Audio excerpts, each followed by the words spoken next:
ദൈവനാമത്തിന് മഹത്വമുണ്ടാകട്ടെ. വീണ്ടും മനോഹരമായൊരു പുതിയ പ്രഭാതത്തെ കാണുവാൻ ദൈവം നമുക്ക് അവസരം നൽകിയിരിക്കുകയാണ്. ഈ പ്രഭാതത്തിൽ നമുക്ക് നമ്മളെ തന്നെ ദൈവകരങ്ങൾ സമർപ്പിച്ചുകൊണ്ട് ദൈവത്തിൻ്റെ ആലോചന കേൾക്കാം. ഇന്നത്തെ മോർണിംഗ് മനയിലേക്ക് നിങ്ങളേവരെയും ഹാർദവമായി സ്വാഗതം ചെയ്യുന്നു. ഇന്ന് നമ്മൾ ചിന്തിക്കുന്ന വിഷയം വിശുദ്ധ വചനങ്ങൾ എന്നുള്ളതായ തലക്കെട്ടോട് കൂടിയതാണ് ഇന്നത്തെ നമ്മുടെ ചിന്താവിഷയം. അതിനാധാരമായി ഒരു വേദഭാഗം വായിക്കാം. അത് ആവർത്തന പുസ്തകം 33-ാമത്തെ അധ്യായം 2-ാമത്തെ വാക്യമാണ്. യഹോവ സീനായിൽ നിന്ന് വന്നു, അവർക്ക് സേയിരിൽ നിന്ന് ഉദിച്ചു, പാറാൻ പർവ്വതത്തിൽ നിന്ന് വിളങ്ങി, ലക്ഷോപലക്ഷം വിശുദ്ധന്മാരുടെ അടുക്കൽ നിന്ന് വന്നു. അവർക്ക് വേണ്ടി അഗ്നിമയമായ ഒരു പ്രമാണം അവന്റെ വലം കൈയിൽ ഉണ്ടായിരുന്നു. പ്രിയമുള്ളവരെ, നമ്മൾ പല കാര്യങ്ങളെക്കുറിച്ച് അറിവുള്ളവരാണ്. ഈ വോൾക്കൻ ഡി ഫ്യൂഗോ എന്ന് പറയുന്നത് അഗ്നിപർവ്വതം എന്നാണ്. സ്പാനിഷ് ഭാഷയിൽ അത് അഗ്നിപർവ്വതം എന്നാണ് പറയുന്നത്. ലോകത്തിലെ ഏറ്റവും എരിഞ്ഞുകൊണ്ടിരിക്കുന്ന അഗ്നിപർവ്വതങ്ങളിൽ ഒന്നാണിത്. ഇത് ഗ്വാട്ടിമാല സിറ്റിയിൽ നിന്ന് ഏതാണ്ട് 27 മൈൽ അകലെ സ്ഥിതി ചെയ്യുന്ന ഈ അഗ്നിപർവ്വതം 1524 മുതൽ 60-ലധികം തവണ പൊട്ടിത്തെറിച്ചു. 2012 ഒരു സ്ഫോടനാത്മക സ്ഫോടനം 33,000 പേരെ ഒഴിപ്പിക്കുവാൻ നിർബന്ധിതരായി. 2018 ജൂൺ 3 വീണ്ടും അഗ്നിപർവ്വതം പൊട്ടിത്തെറിച്ചു. 100-ലധികം ആളുകൾ കൊല്ലപ്പെടുകയും 300 പേർക്ക് പരിക്കേൽക്കുകയും ചെയ്തു. 1929 ശേഷമുള്ള ഏറ്റവും മാരകമായ പൊട്ടിത്തെറിയാണിത്. ഗ്രാമങ്ങൾ മുഴുവനും ചാരത്തിൽ മൂടപ്പെട്ടു. മിക്ക മരണങ്ങളും അടരുന്ന പാറക്കഷ്ണങ്ങളുടെ പ്രവാഹങ്ങൾ മൂലമാണ്. കനത്ത മഴ പിന്നീട് അപകടകരമായ അഗ്നിപർവ്വത ചെളി പ്രവാഹങ്ങൾ സൃഷ്ടിക്കുകയും 9 മൈൽ നീളമുള്ള ഇത്തര ലാവ അവശിഷ്ടങ്ങൾ രാജ്യത്തെ പ്രാഥമിക വിമാനത്താവളം താൽക്കാലികമായി അടച്ചുപൂട്ടുന്ന സ്ഥിതിയിലേക്കും നയിക്കുകയും ചെയ്തു. അപ്പോൾ ഒരു അഗ്നിപർവ്വതത്തിന്റെ പ്രശ്നം, അല്ലെങ്കിൽ അഗ്നിപർവ്വതം പൊട്ടിയതുകൊണ്ട് ഉണ്ടായതായ പ്രശ്നമാണ് നമ്മൾ ഇപ്പോൾ മനസ്സിലായത്. ഇതേപോലെ സീനായി പർവ്വതത്തിന്റെ അടിത്തട്ടിൽ നിൽക്കുമ്പോൾ, ഇസ്രായേൽ ജനം സീനായി പർവ്വതത്തിന്റെ അടിത്തട്ടിൽ നിൽക്കുമ്പോൾ എന്തൊക്കെയാണ് തോന്നിയതെന്ന് നമ്മൾ ചിന്തിച്ചിട്ടുണ്ടോ, സങ്കല്പിച്ചിട്ടുണ്ടോ? വസ്ത്രങ്ങൾ കഴുകി കർത്താവിനെ കാണാൻ തയ്യാറെടുക്കാൻ മോശ ജനങ്ങളോട് നിർദ്ദേശിച്ചിരുന്നു. മനുഷ്യനോ മൃഗമോ മരിക്കാതിരിക്കാൻ ആ മലയിൽ തുടരുത് എന്നതുൾപ്പെടെയുള്ള കർശന മാർഗനിർദ്ദേശങ്ങൾ പാലിക്കേണ്ടതുണ്ടായിരുന്നു. ദൈവം തന്റെ ജനത്തെ കാണാനും അവരോട് തന്റെ വിശുദ്ധ നിയമമായ 10 കൽപ്പനകൾ അരുളി ചെയ്യാനും പോകുകയായിരുന്നു. നോക്കണം, ദൈവം തന്റെ ജനത്തിന് ആവശ്യമായ നിർദ്ദേശങ്ങൾ അടങ്ങിയിരിക്കുന്ന 10 കൽപ്പനകൾ നൽകുവാൻ പോവുകയാണ്. അതിനു മുമ്പായി ദൈവം സീനായി മലയിൽ പർവ്വതത്തിൽ വരാൻ പോകുന്നത് കൊണ്ട് ജനത്തോട് മോശ മുഖാന്തരം പറയിപ്പിച്ചു, നിങ്ങൾ എന്ത് ചെയ്യരുത്, ആ സീനായി പർവ്വതത്തിൽ തുടരുത്, മനുഷ്യനോ മൃഗമോ മരിക്കാതിരിപ്പാൻ മലയിൽ തുടരുത് എന്നുള്ളതായ നിർദ്ദേശങ്ങൾ നൽകിയിരുന്നു. അതുകൊണ്ട് താമസിയാതെ എന്ത് ചെയ്തു, ദൈവം അവർക്ക് കൽപ്പന നൽകാൻ പോവുകയാണ്. അതുകൊണ്ട് ആളുകളെ എന്ത് ചെയ്തു, പാളയത്തിൽ നിന്ന് മലയുടെ അടിവാരത്തേക്ക് കൊണ്ടുപോയി. യഹോവ തീയിൽ സീനായി പർവ്വതത്തിൽ ഇറങ്ങുകയാൽ അത് മുഴുവനും പുക കൊണ്ട് മൂടി. അതിന്റെ പുക തീച്ചൂളയിലെ പുക പോലെ പൊങ്ങി. പർവ്വതമൊക്കെയും ഏറ്റവും കുലങ്ങി. കാഹളധ്വനി ദീർഘമായി ഉറച്ചു വന്നപ്പോൾ മോശ സംസാരിച്ചു. ദൈവം ഉച്ചത്തിൽ അവനോട് ഉത്തരമരളി എന്ന് നമുക്ക് പുറപ്പാട് പുസ്തകം 19-ാം അധ്യായത്തിന്റെ 18-19 വാക്യത്തിൽ കാണാൻ കഴിയും.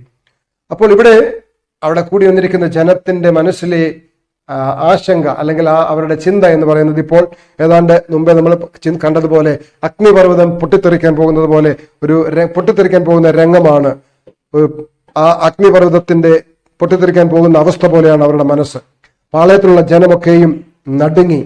ദൈവത്തിന്റെ ആ മോശയുമായിട്ടുള്ള സംഭാഷണം 19-ാം അധ്യായത്തിന്റെ പുറപ്പാട് പുസ്തകം 19-ന്റെ വാക്യത്തിൽ കർത്താവ് 10 കൽപ്പനകൾ പറയുന്നത് കേട്ട്, മോശയോട് അരുളി ചെയ്തത് കേട്ടിട്ട് ആളുകൾ മോശയോട് പറഞ്ഞു, ഞങ്ങളോട് മോശ സംസാരിച്ചാൽ മതി, ഞങ്ങൾ കേട്ടുകൊള്ളാം, ദൈവം ഞങ്ങളോട് സംസാരിക്കണ്ട. അത്രയ്ക്ക് ഗാംഭീര്യം നിറഞ്ഞതായ ശബ്ദമാണ് അവർ കേട്ടത്. അവർക്കത് കേൾക്കുവാൻ കഴിയാതെ ഞെട്ടലുണ്ടാക്കുന്നു. അവർക്ക് ഭയമായി. അത് കേൾക്കാൻ അവർക്ക് കഴിയാതെ പോലെ അവർക്ക് തോന്നി. അതുകൊണ്ട് അവർ പറയുകയാണ്, ഞങ്ങളോട് മോശ സംസാരിച്ചാൽ മതിയെന്ന്.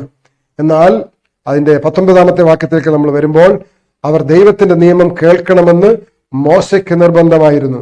കാരണം ഈ നിയമങ്ങൾ, ഇത് കൽപ്പനകൾ ആദരിക്കപ്പെടേണ്ടതും സ്നേഹിക്കുവാനുമുള്ളതാണ്. അതുകൊണ്ടാണ് അവരത് കേൾക്കണമെന്ന് മോശ നിർബന്ധം പിടിച്ചത്. പ്രിയമുള്ളവരെ, ദൈവം തൻ്റെ മക്കൾക്ക് 10 കൽപ്പന നൽകുന്ന സമയം അതവർക്ക് ദൈവത്തിന്റെ വായിൽ നിന്ന് പറയുന്നത് കേൾക്കണമെന്നും മോശ ആഗ്രഹിച്ചു. അതിന്റെ കാരണം ഈ കൽപ്പനകൾ ആദരിക്കപ്പെടേണ്ടതാണ്, അത് അനുസരിക്കേണ്ടതാണ്, അത് സ്നേഹിക്കുവാനുള്ളതാണ് എന്നതുകൊണ്ടാണ് അങ്ങനെ നിർബന്ധം പിടിച്ചത്. പ്രിയമുള്ളവരെ, നമുക്കറിയാം, നമ്മുടെ ജീവിതത്തിൽ നമ്മൾ ഈ ലോകത്തിലായിരിക്കുമ്പോൾ നിയമങ്ങൾ നമ്മൾ പാലിക്കാൻ ബാധ്യസ്ഥരാണ്. ഒരു ട്രാഫിക് ഉദ്യോഗസ്ഥനോട് ട്രാഫിക് നിയമം ലംഘനത്തെക്കുറിച്ച് നമ്മൾ ചോദിച്ചാൽ അവർ പറയുന്ന മറുപടി എന്തായിരിക്കും? അങ്ങനെയെങ്കിൽ കൽപ്പന നൽകിയ വ്യക്തിയോട് കൽപ്പന ലംഘിക്കുന്നതിനെ കുറിച്ച്, ആ വ്യക്തിക്ക് നമ്മൾ കൽപ്പന ലംഘിക്കുന്നതിനെ കുറിച്ച് കാണേണ്ടി വരുമ്പോൾ എന്ത് മനോഭാവമാണ് ഉണ്ടാകുന്നത്?